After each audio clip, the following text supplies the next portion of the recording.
this afternoon on the ETBU Sportsnet. Hello, I'm Mike Miguel along with Jason Souls. Once again, we have the ETB Extra here live from CC's Pizza in Marshall, Texas.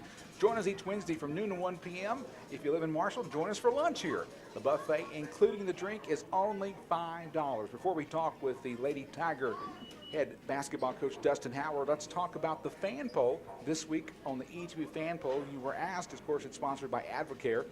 We asked the question, which performance as a fan did you like over on Saturday?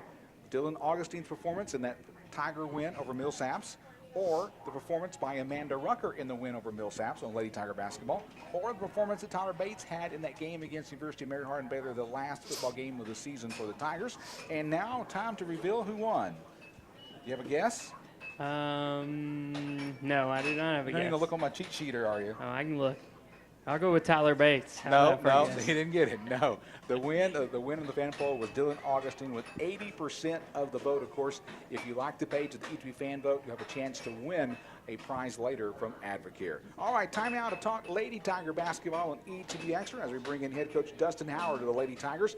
Last night, as you heard on the ETB Sportsnet, ETBU Lady Tigers hosted Austin College, but unfortunately, it was not a victory for your Lady Tigers, 72-62.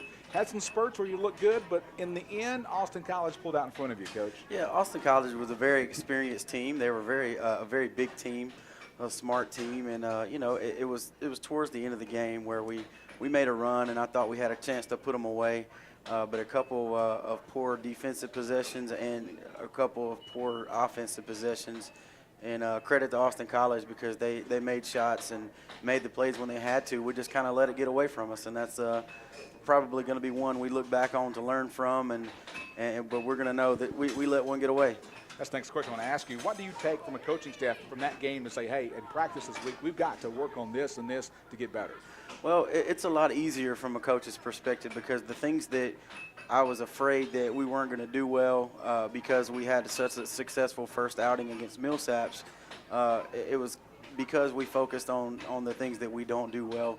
And last night in the hustle and bustle of the game going back and forth, I think we lost focus on that. And it's going to be easy to go back and say, hey, look now, remember this. You know, we've got to remember this because look what happened at Austin College when we didn't remember this. And you know, we have something to look back on. Old ball coaches say that you learn more from losses than you do from wins, and I just want to make sure that we learn from this.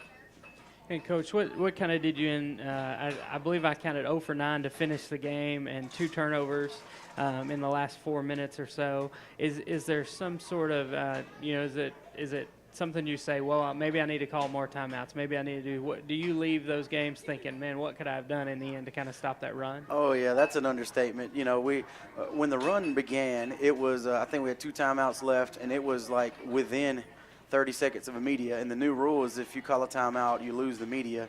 And so greedily tried to use the media, and that didn't work out for us this time. And we got a rest at the media timeout and tried to fix some things, and the momentum continued right after that. And we actually gave up the lead, and there was 2 possessions that I wanted to call timeout, and both times we took quick shots before I decided to call a timeout. And if we call a timeout and talk about it, there's a chance it goes different, and it's just, you can't trade them in for coffee after the game. Let's look at the bright side, Coach. You had a couple scrimmages. You had a season opener that was not a close ball game. So this was a chance in a non-conference situation that didn't go your way, but it was a chance to play a tight game down the stretch. Free throws made it look a little bit more than it was. But talk about that experience for these guys going into conference play. Yeah, that is a huge experience. And what I've got to remind myself is that we have only 6 returners from last year's season that is on our roster, and of those 6 returners, 3 of those returners are underclassmen that are returning. And so, while we do have a lot of experience and talent on our team from some junior college transfers and some talented freshmen and some talented returners, it's going to take some games like this to where we can say, all right, hold on, we've got to do something different. I felt like at the end of the game that we probably, we had several individuals that were so competitive and trying to do what they could do to make an individual offensive play or an individual defensive play, or we depended on the jump shot, depended on the post player, and we really just got to, in times like that, when we go for a scoring drought, if we've got to just be smart, play together, and get a good shot, a good high percentage shot, so that we can just get back in the groove, because we can score. We can score. That's not the issue. You know. Last night in the ball game against Austin College, you lost 10 points. April Leonard went after a rebound and fell hard on the floor and hit her head. And I was surprised that she got up with some help from her teammates, but kept on going. Did that kind of scare you when you saw that happen? Yeah, it definitely scares me. But April is a tough kid. I don't know. She's 4'10" 3/4. She wants to call herself 5 foot, and we'll go ahead and give it to her. But she's a tough kid. I wanted to walk out there, and the referee stopped me. And man, she got up and made 2 free throws also. But she's a tough kid, and she plays with her heart on her sleeve and gives her all every time. So I'm glad she was okay, but that was a hard lick.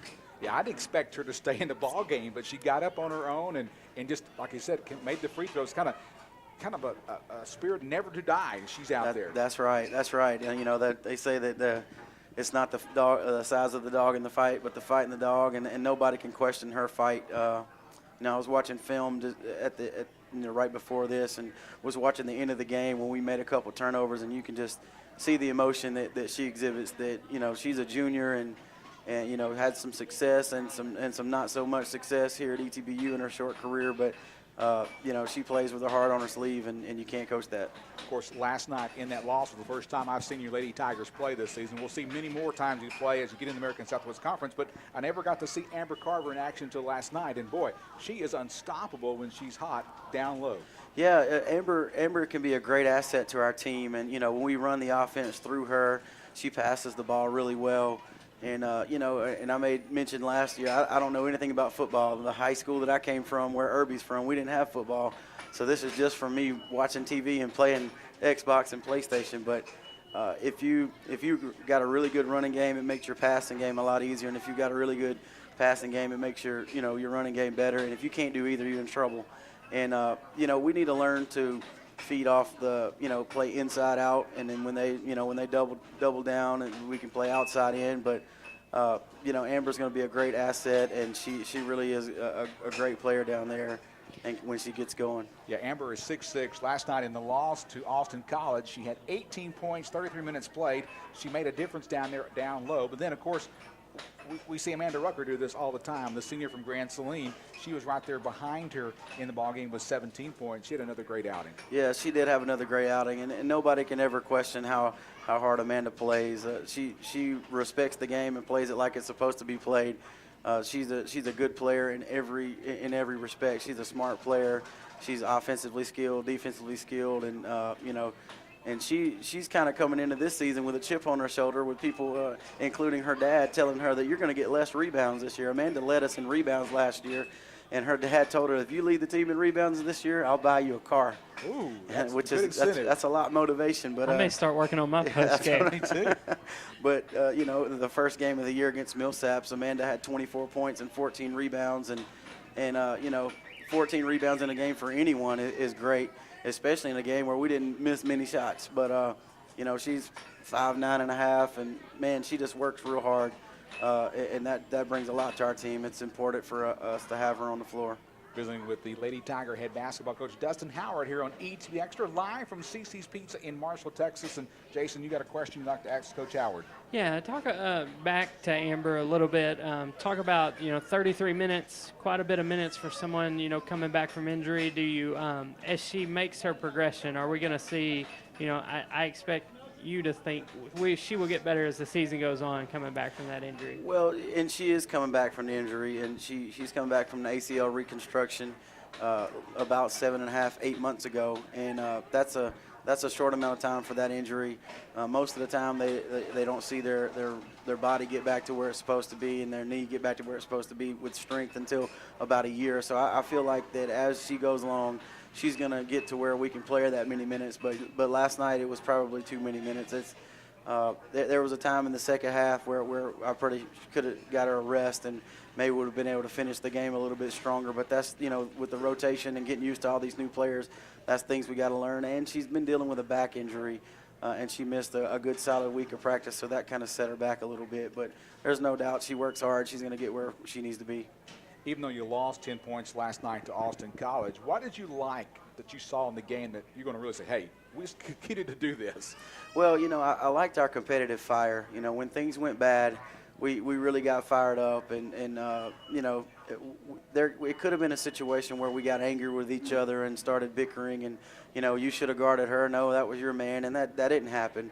And that was good to see. You go back to your deepest habits when the pressure is put on. So it's good to see that wasn't a habit that we're going to have to work with. I think we're going to get smarter, and the same thing that the coaching staff is getting used to.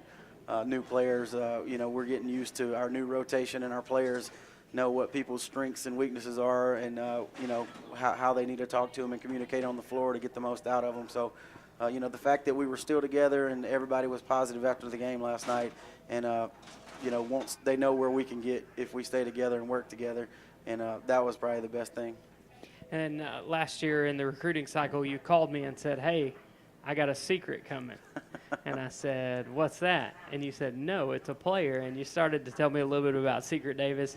I won't say you were probably surprised at her performance last night, but 4-7, 13 points, in her second college game. Talk a little bit about her, and I know we'll hear from her in a second. Yeah, Secret also has coming off a knee injury. It's been a little bit longer. She had 2 knee surgeries right before her sophomore year at Angelina College, and really kind of came into Angelina thinking that she wasn't going to play that year. She was going to redshirt, but her coach was like, hey, we need you to play, and so she played. And and she suffered a setback. We thought she tore her ACL about the end of the first week of practice, and she was out for a little over a week, and turns out she had just tweaked it, and she told everyone she wasn't hurt, but nobody believed her, including the doctor, until he saw the MRI. But she did really well for us. Like, Secret is a spark plug in every sense of the word. She plays the game with emotion.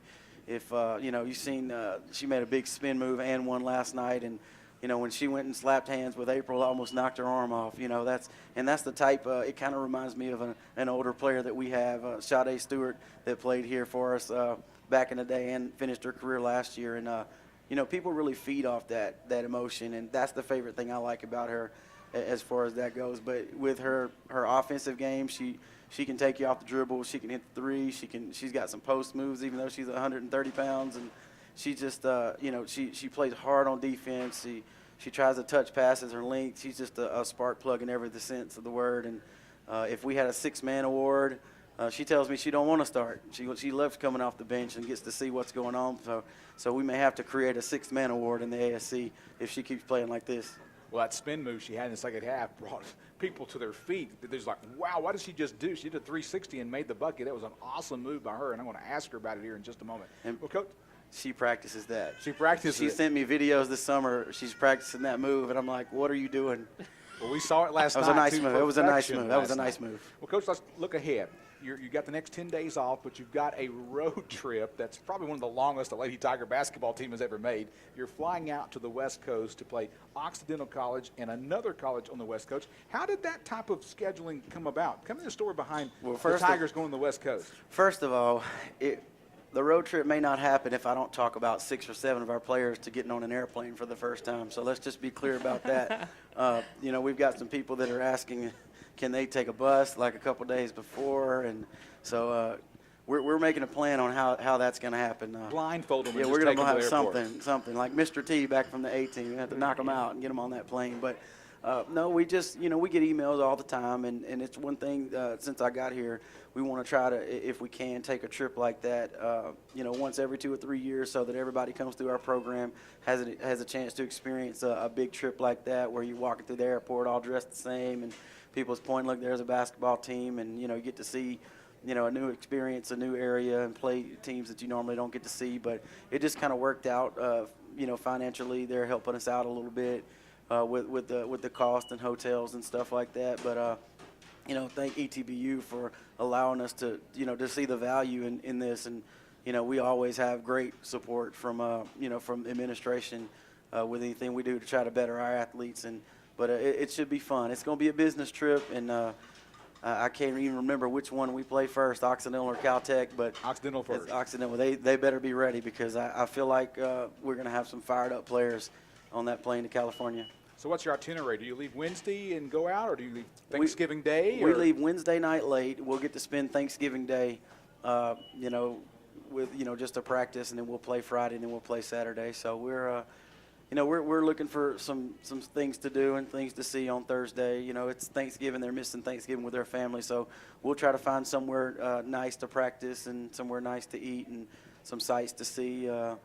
One of my favorite movies, White Men Can't Jump, Jason actually reminded me yesterday, hey, we might can go out to Venice Beach and find a place outside to practice if possible. So that may be cool. Yeah, you say, good news, team, we're going to California to play a game. We'll get a chance to go to the beach. Bad news, it's end of November. So it's going to be what? But the weather should be nice. Yeah, I actually checked the weather there, and it's going to be 73 and sunny.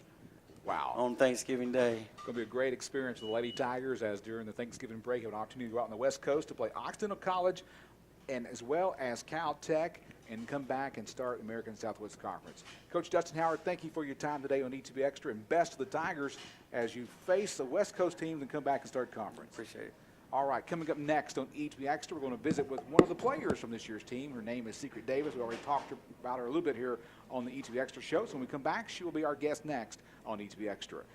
Back with more from CC's Pizza in Marshall, Texas in just a moment.